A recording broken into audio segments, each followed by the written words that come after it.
faisais mon service militaire au premier chasseur à cheval. J'avais une jument que j'aimais bien. Elle s'appelait Ayesha. Le matin, quand je la harnachais, j'avais l'impression de l'habiller. Oui, de l'habiller une femme.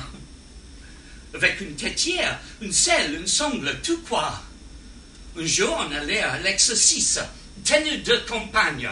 Le casque, le mousqueton, le sabre, la capote roulée derrière la selle, le bidon, tout le tarail.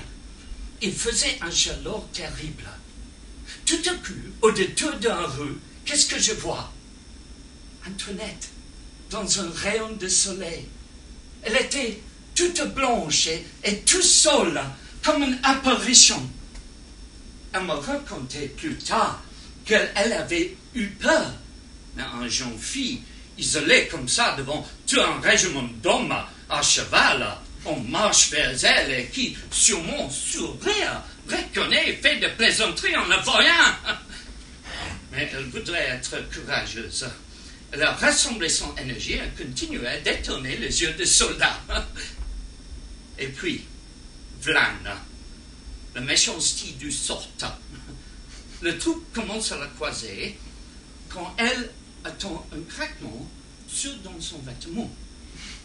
Ensuite, elle éprouve une sensation de liberté anormale au niveau de la ceinture. Et quelque chose de léger lui tombait sous le pied. Elle venait de perdre sa culotte. Elle s'arrête, la tête lui tourne. Elle se répète, je vais m'avenir, je vais tomber par terre, ma jupe retroussée, le sol m'entourer, quelle horreur, quelle horreur! Et alors, elle regarde un désordre qui s'est produit, des cavalières. L'un des hommes a culpoté par-dessus l'encolure de son cheval. Il est glissé par terre. Les autres chevaux s'arrêtent au fond des arcades pour ne pas le piétiner. C'était moi.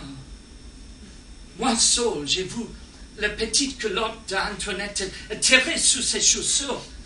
Et ça m'a coupé le souffle. Ça m'a donné moi un coup au cœur. Et finalement, je suis tombé dans le pomme.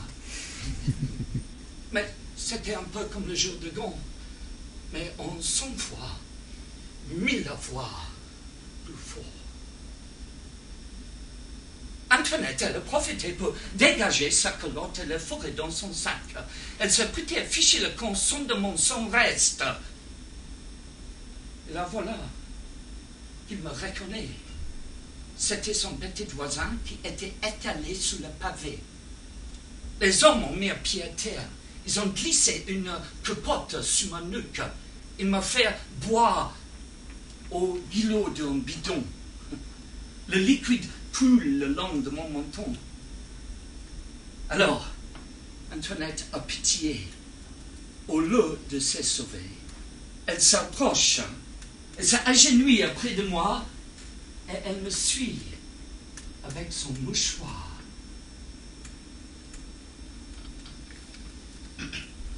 Mais, enfin,